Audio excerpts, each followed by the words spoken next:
deport all immigrants here illegally. I will note the ABC News poll asked about undocumented immigrants. So we have slightly different questions, but these were all taken within the last month.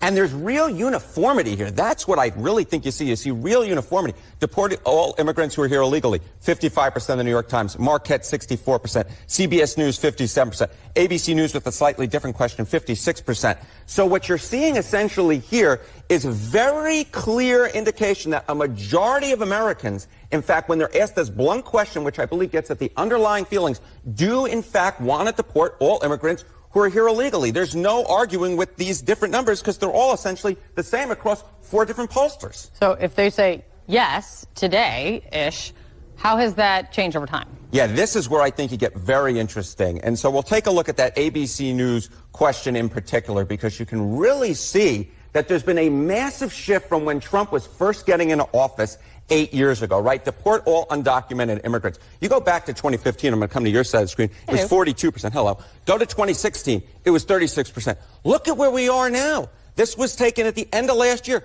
56%. This is 20 points higher than it was just before Trump got into office the first time. So feelings towards immigration in this country, feelings towards undocumented immigrants and deporting all of them have become considerably more hawkish, and I think that gives Donald Trump much more leverage to go with the American people and sort of have these hawkish, some might say harsh, different rhetoric and also issue-based sort of going after immigrants who are here illegally. And so I think the American people are going to give Donald Trump the benefit of the doubt to do what he wants to do, at least if you believe these blunt questions, including this one. How about immigration levels? Yeah, okay. So this sort of goes in line with that, right? Which is, again, trying to get at the underlying feelings. Want immigration levels decreased. This includes legal and illegal immigration. Look at this.